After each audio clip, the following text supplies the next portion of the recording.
Hello students, I hope you are safe. ठीक है, आज हम लोग इस वीडियो में लेक्चर नंबर 6 कर रहे हैं। ठीक है, लेक्चर नंबर 6 में क्या देख रहे हैं? Integrated rate method. जैसे कि हम लोग ऑर्डर ऑफ रिएक्शन निकालने के लिए दो मेथड का है ना ऑलरेडी स्टडी कर चुके हैं। ठीक है, आज तीसरा मेथड क्या है? Integrated rate method. First method का नाम था ग्राफिकल मेथड, सेकेंड मेथड क्या था? इनिशियल रेट मेथड, और ये थर्ड मेथड है जिसका नाम क्या है? Integrated rate method. इस मेथड के द्वारा हम लोग रेट ऑर्डर ऑफ रिएक्शन को कैसे डिटरमाइन करेंगे देखेंगे इस वीडियो में। ठीक है, one of the most interested topic है। क्लियर है? चलिए, तो इस मेथड में क्या होगा, हम लोग इंटीग्रेटेड रेट इक्वेशन के हेल्प से क्या करेंगे? रेट कांस्टेंट का वैल्यू निकालेंगे। ठीक है, और रेट कांस्टेंट निकल जाएगा तो वही हमको इंफॉर्मेशन किसके बारे में देगा? ऑर्डर ऑफ रिएक्शन के बारे में देगा। ठीक है, जैसे कि मैं पिछला वीडियो में बोला था कि a का वैल्यू अगर मान लेते हैं 2.5 × 10 इनवर्स 2 सेकंड इनवर्स है, और इसको देख करके हम कैसे बताएंगे किस ऑर्डर के लिए रेट कांस्टेंट का वैल्यू है ना? तो ये यूनिट हेल्प करता है। ठीक है, लीटर के पावर में एक और बढ़ा देते हैं तो ऑर्डर ऑफ रिएक्शन निकल जाता है। तो यहाँ पर लीटर के पावर कुछ नहीं है, यानी जीरो है, तो जीरो में अगर एक बढ़ाएंगे तो हम कह सकते हैं जो रेट कांस्टेंट का वैल्यू है फर्स्ट ऑर्डर का है, क्योंकि यहाँ पर लीटर के पावर कुछ नहीं है तो क्या है? जीरो है कि नहीं? तो जीरो में अगर 1 को ऐड कर देंगे तो क्या हो जाएगा? 1, यानी जो रेट कांस्टेंट जो है किस ऑर्डर के लिए है? फर्स्ट ऑर्डर के लिए। ठीक है, तो आइए देखते हैं इंटीग्रेटेड रेट मेथड क्या होता है।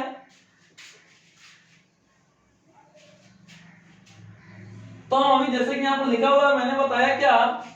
इन दिस मेथड, यानी इस मेथड में we can determine the order of reaction. ठीक है, इस मेथड में हम लोग क्या डिटरमाइन कर सकते हैं? ऑर्डर ऑफ रिएक्शन को डिटरमाइन कर सकते हैं किसके हेल्प से? तो विद द हेल्प ऑफ क्या? Integrated rate equation. यानी इंटीग्रेटेड रेट इक्वेशन के हेल्प से क्या हम लोग डिटरमाइन कर सकते हैं? ऑर्डर ऑफ रिएक्शन को डिटरमाइन कर सकते हैं। क्लियर है? फिर उसके बाद नीचे लिखा हुआ है the rate equation give constant value. जो रेट इक्वेशन होगा वो किसका वैल्यू देगा? कांस्टेंट का वैल्यू देगा, है ना, जिसे k के द्वारा रिप्रेजेंट कर देते हैं। ठीक है, इसे रेट कांस्टेंट बोलते हैं। क्लियर है? और वो रेट कांस्टेंट के वैल्यू ही हम लोग को ऑर्डर ऑफ रिएक्शन के बारे में इंफॉर्मेशन देगा। क्लियर है? जैसे कि यहाँ पर हम लोग देखेंगे, सबसे पहले हम लोग किसका बात करेंगे? जीरो ऑर्डर के लिए इंटीग्रेटेड रेट इक्वेशन सबसे पहले हम लोग किसका डिटरमाइन करेंगे? तो जीरो ऑर्डर के लिए यहाँ पर लिखते हैं इंटीग्रेटेड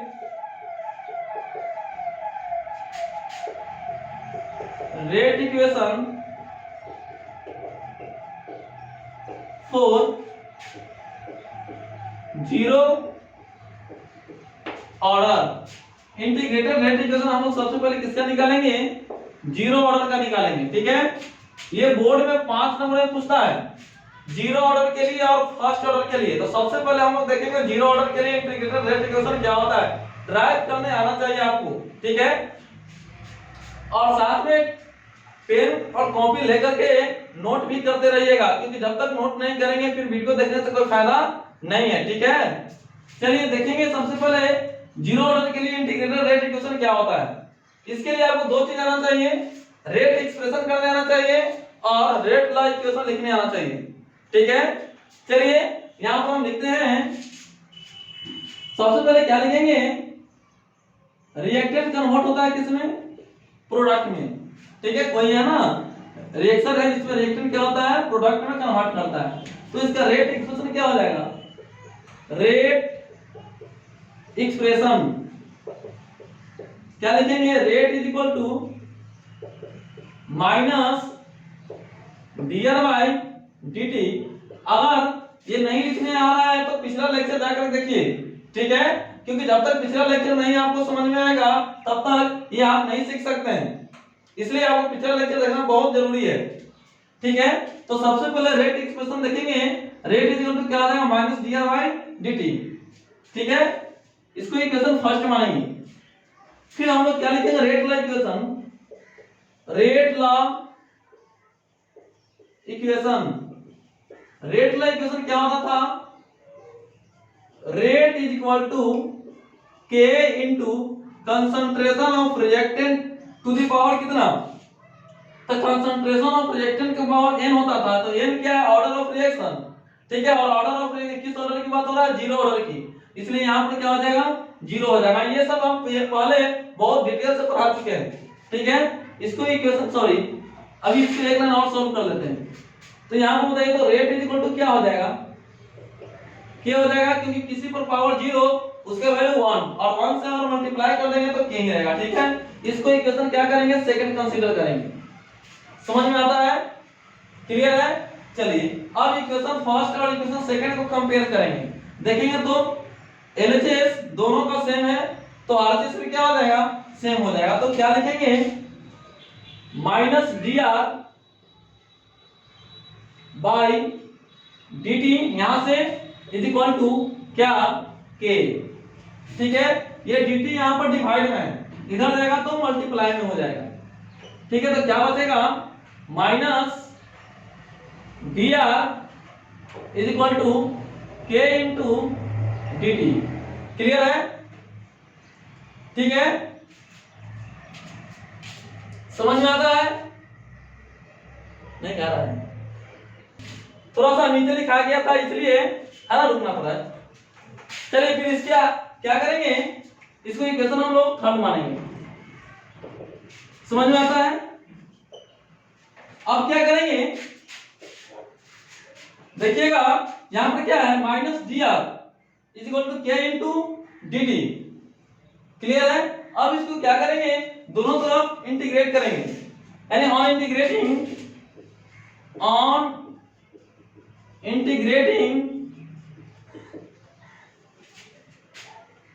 इक्वेशन थर्ड, यानी इक्वेशन थर्ड को क्या करेंगे, इंटीग्रेट करेंगे, इंटीग्रेशन आना चाहिए, ठीक है। चलिए अगर इसको हम इंटीग्रेट करेंगे तो क्या हो जाएगा, माइनस आर, है कि नहीं। आप पढ़ेंगे मैथ में इंटीग्रेशन एक चैप्टर है, वहां पर पढ़ेंगे ऐसे, x का कहेंगे क्या, इंटीग्रेशन करेंगे dx के रिस्पेक्ट में, ठीक है। तो इसका इंटीग्रेशन क्या हो जाएगा, और x² 2, ठीक है। क्योंकि जो पावर होता है वो पावर में क्या किया जाता है, एक ऐड कर दिया जाता है। यहाँ पर पावर कितना है x का 1, तो 1 में 1 ऐड करेंगे तो 2 आ जाएगा, और जितना पावर यहाँ होगा उससे डिवाइड। तो यहाँ पर ध्यान दीजिएगा r का पावर कुछ भी नहीं है, ठीक है। जैसे कि यहाँ पर आएगा क्या, dx का इंटीग्रेशन क्या हो जाएगा, तो यहाँ पर x नहीं है तो x की पावर क्या है, 0 है, तो 0 में 1 ऐड करेंगे तो क्या हो जाएगा, x, है कि नहीं, और x से डिवाइड, यानी dx का इंटीग्रेशन क्या होता है, x, तो dr का इंटीग्रेशन क्या हो जाएगा, r, और साइन यहाँ पर माइनस क्या है, तो माइनस r, क्लियर है। चलिए इज इक्वल टू, इसको मिटाते हैं, फिर यहाँ पर देखिए क्या है, कांस्टेंट है, तो k, और बताइए dt का क्या हो जाएगा, जैसे कि अभी मैंने बताया क्या, dx का होता है x, तो dr का हो गया क्या, r, तो बताइए dt का इंटीग्रेशन क्या हो जाएगा, तो t, और प्लस i लिखा जाता है। यहाँ पर i क्या है, इंटीग्रेटेड कांस्टेंट है, यहाँ पर मैं लिख देता हूं, where i is equal to integrated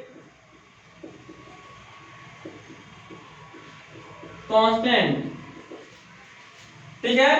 अब यहां पर ध्यान दीजिएगा,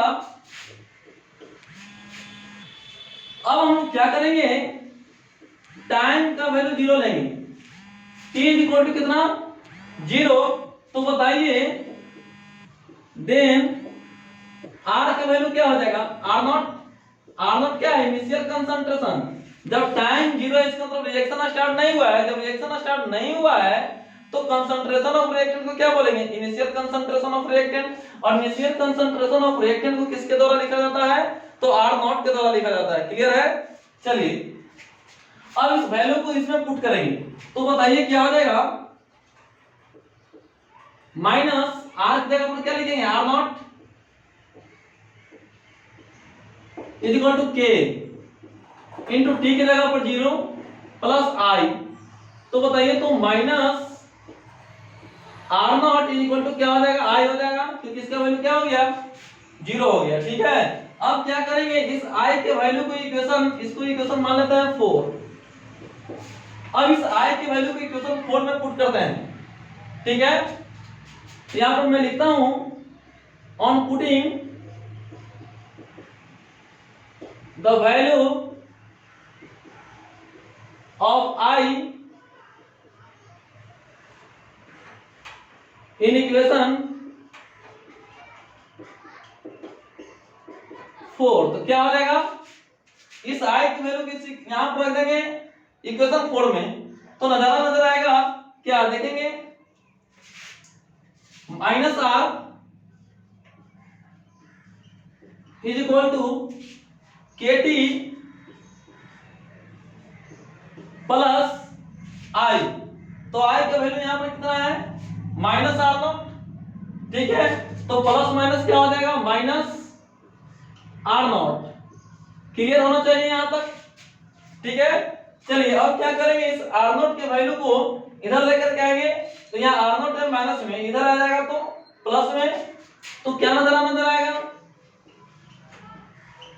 are naught minus R is equal to K T. हम लोग को निकालना क्या है, के का वैल्यू। ठीक है, तो के के वैल्यू को निकालेंगे तो टी को इधर करना पड़ेगा, यहां पर टी को चाहिए मल्टीप्लाई में, टी मल्टीप्लाई में इधर आएगा तो डिवाइड में। चलिए इधर लिखता हूं, देख लीजिएगा, बताइए, तो यहां पर क्या हो जाएगा, R naught minus R by T. तो यहां पर लिखता हूं के बराबर आर नॉट माइनस आर और बाई क्या हो जाएगा, टी हो जाएगा, क्योंकि टी यहां पर किसमें है, मल्टीप्लाई में है, तो इधर आएगा तो डिवाइड में हो जाएगा। बात समझ में आती है। चलिए, तो ये ऐसे हो जाएगा आपका जीरो ऑर्डर के लिए इंटीग्रेटेड रेट इक्वेशन प्रूव। अब उसके बाद यहां पर आपको पता करना होगा के क्या है, आर नॉट क्या है, आर क्या है और टी क्या है। ठीक है, तो यहां पर लिखना पड़ेगा वेयर के क्या है, रेट कांस्टेंट। ठीक है, आर नॉट क्या है, initial concentration of reactant. R क्या है, concentration of reactant after time T, यानी टी समय के बाद जो रिएक्टेंट का कंसंट्रेशन बचता है वो है यहाँ पर क्या, आर। ठीक है, और टी क्या है, तो टी को बोलेंगे टाइम। समझ में आता है। तो इस तरीका से इंटीग्रेटेड रेट इक्वेशन का डेरिवेशन करेंगे जीरो ऑर्डर के लिए, और ये 5 नंबर में आता है बोर्ड में। सो ये मोस्ट इंपॉर्टेंट टॉपिक है, थोड़ा कॉपी पर लेकर के है ना इसको लिखिएगा, ताकि ज्यादा बेटर तरीकों से क्लियर हो जाएगा। नोट करेंगे। चलिए, अब हम लोग जीरो ऑर्डर के लिए इंटीग्रेटेड रेट इक्वेशन ड्राइव कर चुके हैं, तो जीरो ऑर्डर के बाद हम लोग क्या करेंगे, फर्स्ट ऑर्डर के लिए। ठीक है, या तो बोर्ड में आपको जीरो ऑर्डर के लिए पूछेगा या फर्स्ट ऑर्डर के लिए पूछेगा, तो जीरो ऑर्डर के लिए भी मैंने बताया। अब हम लोग क्या करेंगे, फर्स्ट ऑर्डर के लिए। ठीक है, इसको भी नोट करेंगे और बढ़िया से प्रैक्टिस करेंगे, आना चाहिए। ठीक है, चलिए फिर से वैसे ही करेंगे। क्या करेंगे, मान लेते हैं कोई रिएक्टेंट है और ये क्या है, प्रोडक्ट है। ठीक है, तो सबसे पहले क्या होता है, रेट एक्सप्रेशन आना चाहिए। रेट एक्सप्रेशन क्या आएगा, रेट इज इक्वल टू, अभी मैंने बताया minus D R by D T. इसको इक्वेशन क्या मानेंगे, फर्स्ट। ठीक है, उसके बाद क्या मैंने बताया, रेट एक्सप्रेशन के बाद मैंने बोला रेट लॉ इक्वेशन आना चाहिए। ठीक है, तो रेट लॉ इक्वेशन क्या आ जाएगा, rate law equation. Rate law equation मैंने बताया क्या, रेट इज इक्वल टू के इनटू कंसंट्रेशन ऑफ रिएक्टेंट, और कंसंट्रेशन ऑफ रिएक्टेंट का पावर कितना, तो जिस ऑर्डर की बात करेगा उतना ही, तो वहां पर जीरो ऑर्डर की बात कर रहा था तो जीरो लिए थे, यहां पर फर्स्ट ऑर्डर की बात कर रहा है तो 1 लिया जाएगा। ठीक है, इसको इक्वेशन सेकंड लिखेंगे। क्लियर है? अब क्या करेंगे, इक्वेशन फर्स्ट और इक्वेशन सेकंड को कंपेयर करेंगे। तो from equation first and from equation first and second में क्या देख रहे हैं, आरएचएस सॉरी एलएचएस सेम है तो आरएचएस भी क्या हो जाएगा, सेम हो जाएगा। तो यहां पर लिख लेंगे माइनस dr बाय क्या dt, यहां से इज इक्वल टू क्या k into concentration of reactant, power 1 लिखेंगे या ना लिखेंगे कोई प्रॉब्लम नहीं। अब क्या करेंगे, r वाला को एक साइड करेंगे, बाकी सबको एक साइड करेंगे। तो यहां पर माइनस dr है, ठीक है, तो r को यहां पर लेकर के आएंगे तो क्या हो जाएगा, minus dr by r is equal to, यहां पर ये डिवाइड में तो उधर चल जाएगा तो मल्टीप्लाई में k इनटू dt, इसको इक्वेशन थर्ड कंसीडर किया जाएगा। क्लियर है? अब इक्वेशन यहां पर ध्यान दीजिए, इक्वेशन थर्ड को क्या करेंगे, इंटीग्रेट करेंगे। ऑन इंटीग्रेटिंग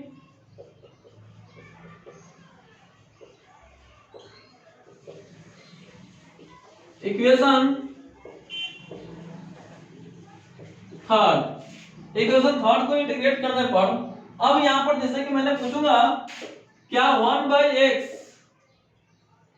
इंटू dx का इंटीग्रेशन क्या होगा, तो आप पढ़े होंगे 1/x का इंटीग्रेशन होता है क्या, log x, क्या होता है log x प्लस i, है कि नहीं। तो मैं बोलूंगा क्या 1/r dr का इंटीग्रेशन क्या होगा, तो आप क्या बोलेंगे log r, है कि नहीं, प्लस i, ठीक है, x रहेगा तो x और r रहेगा तो x की जगह पर क्या रखेंगे, r रखेंगे। ठीक है, ये इंटीग्रेशन में आपको क्लियर होगा और मैथमेटिक्स पढ़ेंगे तब कैलकुलस में आता है।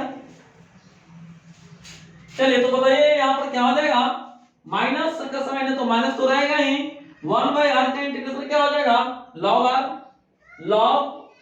r, यहां पर log ln लिखेंगे क्योंकि यहां पर बेस क्या होता है, e होता है। क्लियर है? इज इक्वल टू क्या हो जाएगा k, और बताइए अभी मैंने बताया dt का इंटीग्रेशन क्या होता है t, और प्लस क्या लिखेंगे i, इसको इक्वेशन 4 मानेंगे। ठीक है, यहां तक क्लियर है? चलिए अब क्या करेंगे, यहां पर बताइए i है क्या, तो मैं यहां पर लिखता हूं वेयर i क्या है, इंटीग्रेटेड कांस्टेंट है। ठीक है, i क्या है, इंटीग्रेटेड कांस्टेंट है। क्लियर है? चलिए अब क्या करेंगे, और टाइम का value t is equal to 0 ले लेंगे, यानी इनिशियली बात करेंगे। ठीक है, तो बताइए देन r का वैल्यू क्या हो जाएगा, अभी मैंने बताया क्या हो जाएगा, r0, इनिशियल कंसंट्रेशन को किसके द्वारा लिखा जाता है, r0 के द्वारा लिखा जाता है। अब उसको इस इक्वेशन में पुट करिए, इस इक्वेशन में पुट करेंगे तो क्या नजर आएगा, माइनस log r की जगह पर क्या लिखेंगे, r0, r की जगह हो गया r0 इक्वल टू क्या, k into T, k into T के जगह पर कितना 0 प्लस i। ठीक है, तो क्या हो गया, minus log r0 is equal to क्या i, k इंटू 0 क्या हो गया, 0 हो गया, कहानी खत्म। ठीक है, इसको इक्वेशन मान लेते हैं 4, इसको नहीं, इसको सॉरी यहां पर ये माना हुआ है 4 ऑलरेडी। चलिए अब क्या करेंगे, इस i की वैल्यू को कहां पुट करेंगे, इक्वेशन 4 में पुट करेंगे। ठीक है, तो i की वैल्यू को इक्वेशन 4 में रखिए, क्या नजर आएगा, देखिए minus log r is equal to k into t plus i। i का वैल्यू क्या है माइनस लॉग आर नॉट। तो i की जगह पर क्या करेंगे माइनस लॉग आर नॉट, और माइनस यहां पर लाएंगे तो माइनस प्लस क्या हो जाएगा माइनस। ये क्लियर होना चाहिए। लॉग आर नॉट, ठीक है। अब यहां पर ध्यान दीजिए लॉग यहां पर क्या है लॉग आर नॉट यहां पर माइनस में, इधर आएगा तो प्लस में हो जाएगा, ठीक है। लेकर के आएंगे log R naught minus log क्या है आर है, log R is equal to क्या बचेगा के टी। अब यहां पर ध्यान दीजिए log A minus log B, एक प्रॉपर्टी होता है लॉग का, log A minus log B का प्रॉपर्टी क्या होता है लॉग ए बाई बी। तो यहां पर क्या हो जाएगा log R naught minus log R, तो log R naught by R हो जाएगा। क्लियर है। Log R naught by R is equal to क्या के टी। हम लोग को क्या निकालना है के का वैल्यू, ठीक है। यहां पर बताइए तो लॉग का बेस कितना है ई है, और लॉग के बेस ई को लॉग के बेस 10 में अगर कन्वर्ट करेंगे, यहां पर बेस 10 होता है, यहां पर बेस क्या होता है ई, तो बेस ई को बेस 10 में कन्वर्ट करते हैं तो 2.303 से मल्टीप्लाई करना होता है कि नहीं। तो देखिए तो यहां पर मैं लिख सकता हूं क्या 2.303 into log R naught by क्या R is equal to K into T. समझ में आता है। चलिए अब हम लोग क्या करेंगे के का वैल्यू निकालेंगे। तो के का वैल्यू निकालेंगे तो टी को इधर लेके आना पड़ेगा, टी यहां पर मल्टीप्लाई में है, इधर आएगा तो डिवाइड में हो जाएगा, ठीक है। चलिए लिखते हैं क्या हो जाएगा के इज इक्वल टू 2.303 बाय उधर से क्या आएगा टी, यहां पर क्या आ जाएगा लॉग आर नॉट बाय क्या आर। ये आपका डेरिवेशन हो गया इंटीग्रेटेड रेट इक्वेशन का। किस ऑर्डर के लिए फर्स्ट ऑर्डर के लिए। अब यहां पर आपको बताना पड़ेगा कि ये सब है क्या, वेयर आर नॉट क्या है अभी मैंने बताया initial concentration of reactant, R क्या है concentration of reactant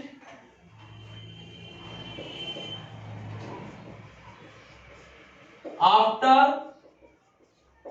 time T, K क्या है रेट कांस्टेंट, और टी क्या है तो टाइम। समझ में आता है। और फर्स्ट ऑर्डर के लिए डेरिवेशन आएगा तो यहां तक आपको ड्राइव करना होगा, क्लियर है। क्योंकि जीरो ऑर्डर के लिए और फर्स्ट ऑर्डर के लिए बोर्ड में 5 नंबर का आता है, या तो जीरो ऑर्डर के लिए आएगा या फर्स्ट ऑर्डर के लिए आएगा, ठीक है। नोट करेंगे।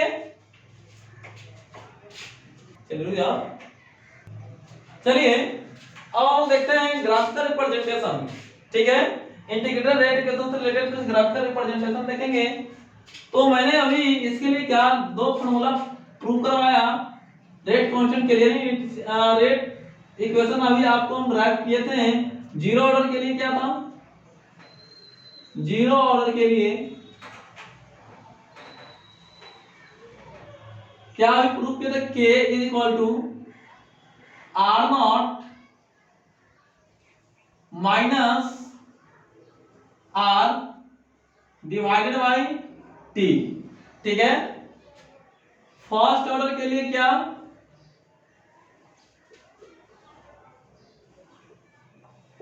फर्स्ट ऑर्डर के लिए अभी मैंने प्रूव करवाया k is equal to 2.303 by T log R naught by R, clear है। चलिए मान लेते हैं कोई आपका रिएक्शन है, ये आर कन्वर्ट कर देता है किसमें, प्रोडक्ट में, ठीक है। आर रिएक्टेंट जो यहाँ पर लिखे हैं, मान लेते हैं इनिशियली जब टाइम कितना रहेगा, 0 रहेगा, इसका कंसंट्रेशन सपोज करते हैं ए है, ठीक है। तो इनिशियल टाइम 0 है तो रिएक्टेंट का कंसंट्रेशन कितना है, ए है, तो प्रोडक्ट का कंसंट्रेशन कितना होगा, 0 होगा, क्योंकि जब रिएक्शन स्टार्ट ही नहीं हुआ है तो प्रोडक्ट कैसे फॉर्मेशन हो जाएगा, प्रोडक्ट का फॉर्मेशन होगा ही नहीं, तो इसका मतलब इसका कंसंट्रेशन कितना होगा, 0 होगा, ठीक है। अब कुछ समय तक रिएक्शन को प्रोसीड करने देते हैं, रिएक्शन को होने देते हैं, मान लेते हैं टाइम t के बाद, ठीक है, कुछ रिएक्शन होगा, तो बताइए रिएक्टेंट का कंसंट्रेशन घटेगा या बढ़ेगा, तो हम बताए थे रिएक्टेंट ही नहीं होता था, प्रोडक्ट में कन्वर्ट करता था, तो जैसे जैसे रिएक्शन आगे की ओर प्रोसीड करेगा वैसे वैसे इसका कंसंट्रेशन डिक्रीज करेगा यानी घटेगा।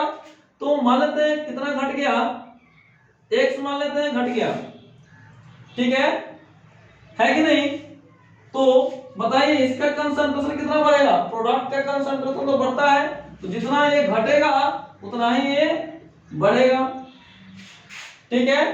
अब ये इनिशियली बात कर रहे हैं तो कंसंट्रेशन होगा, इनिशियल कंसंट्रेशन होगा, यानी यहां से पता करेंगे R0 का वैल्यू कितना हो गया,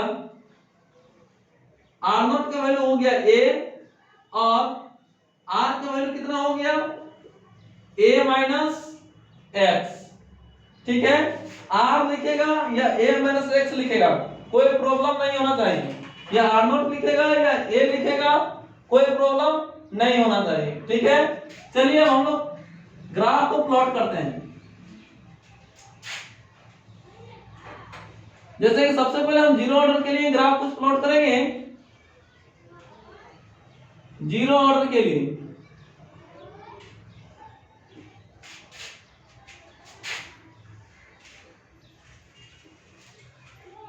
ग्राफ यहां पर प्लॉट किया जाएगा a माइनस एक्स और टाइम के बीच में, ठीक है। a माइनस एक्स को ही क्या बोले हैं, r बोले हैं, तो a माइनस एक्स लिखा हुआ रहेगा या क्या लिखा हुआ रहेगा, r, ठीक है। तो कंफ्यूज नहीं होना है। अब आपको ग्राफ प्लॉट करने से पहले ये दोनों में रिलेशन पता होना चाहिए, यानी डायरेक्टली प्रोपोर्शनल है या इनवर्सली प्रोपोर्शनल है।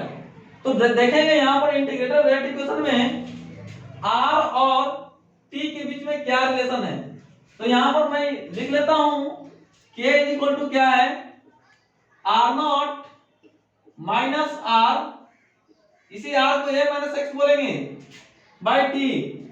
हम लोग को किसके बीच में रिलेशन बताना है, r और t के बीच में। चलिए इस t को हम यहाँ लिख सकते हैं और k को यहाँ कर देंगे तो क्या प्रॉब्लम, t यहाँ पर डिवाइड में इधर आएगा मल्टीप्लाई में, और k यहाँ पर मल्टीप्लाई में इधर आया तो डिवाइड में, क्लियर है। अब यहाँ पर ध्यान दीजिए इसके बीच में और इसके बीच में रिलेशन बताना है, ठीक है। जिसके जिसके बीच में रिलेशन बताना है उसको वेरिएबल मानेंगे, बाकी सबको कांस्टेंट मानेंगे, क्लियर है। तो चलिए अगर मान लेते हैं ये t है, ठीक है, और मान लेते हैं ये कांस्टेंट कुछ मान लेते हैं 20, ठीक है, ये r, इसका वैल्यू मान लेते हैं 5। अब आप बताइए अगर r का वैल्यू बढ़ेगा तो टाइम क्या होगा, घटेगा या बढ़ेगा, अगर r का वैल्यू बढ़ा तो टाइम घट जाएगा। देख सकते हैं यहाँ पर हम कुछ एग्जांपल लेकर बता दे रहे हैं। मान लेते हैं r की वैल्यू हम लेते हैं कितना, 5, ठीक है, तो यहाँ पर 5 तो था ही, कितना हो जाएगा, 20 में से 5 गया 15/5, 3 हो गया।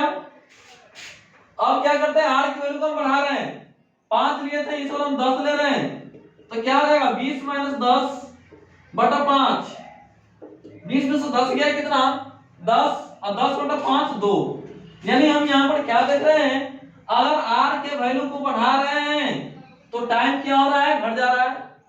देख सकते हैं यहाँ पर r की वैल्यू जब 5 था तो टाइम 3 और r की वैल्यू 10 है तो टाइम 2, यानी अगर r को बढ़ाएंगे तो टाइम घटेगा, ठीक है, और r को अगर घटाएंगे तो टाइम बढ़ जाएगा। यानी ये दोनों में कैसा रिलेशन होगा, डायरेक्टली या इनवर्सली, तो आप जरूर बोलेंगे कैसा रिलेशन है, इनवर्सली, यानी एक को बढ़ा रहे हैं तो दूसरा घट रहा है, क्लियर है। तो चलिए इनवर्सली प्रोपोर्शनल यानी एक बढ़ेगा तो एक घटेगा, ठीक है। अब बताइए यहां पर टाइम को क्या कर रहे हैं, यहां पर ध्यान दीजिएगा, टाइम को अगर बढ़ाएंगे, ठीक है, टाइम को देखिए टाइम बढ़ रहा है तो ये आर क्यों नीचे में आ रहा है क्या, जैसे जैसे ये ग्राफ उधर में जा रहा है डाउन भी करते जा रहा है।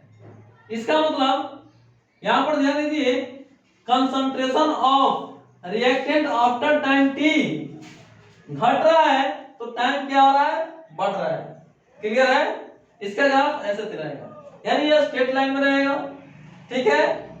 चलिए मान लेते हैं यहां पर फर्स्ट ऑर्डर की बात करेंगे,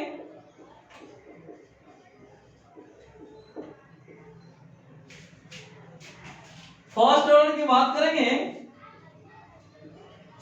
इसको मान लिया जाए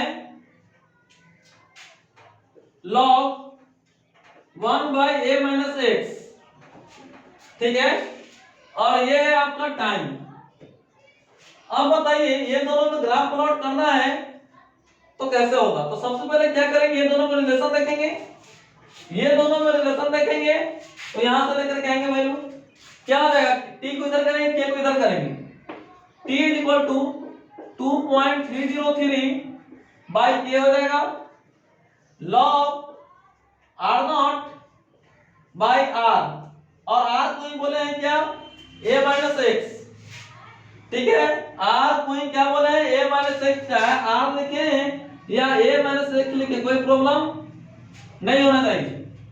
अब हम लोग को किसके किसके बीच में रिलेशन बना है, इसके बीच में और log इतना के बीच में, तो बाकी सबको कांस्टेंट मानेंगे तो t इक्वल टू क्या हो गया 2.303 बाई k log, इसको 1 मान लेते हैं a-x, यानी इसके बीच में और इसके बीच में रिलेशन क्या हो गया, अगर पूरा का वैल्यू बढ़ा तो t का वैल्यू भी बढ़ जाएगा। मान लेते हैं पूरा कांस्टेंट है, चलिए इसका वैल्यू पूरा को हम k डैश मान लेते हैं, ठीक है।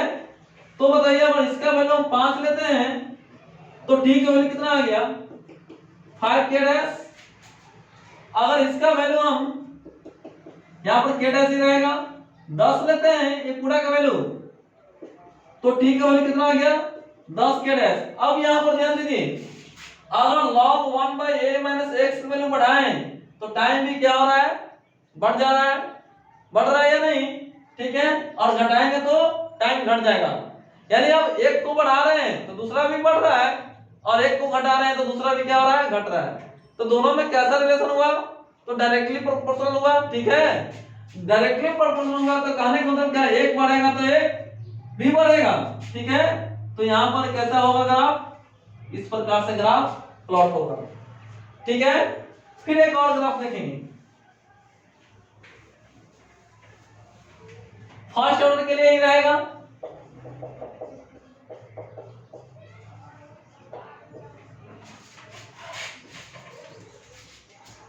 फर्स्ट ऑर्डर के लिए रहेगा,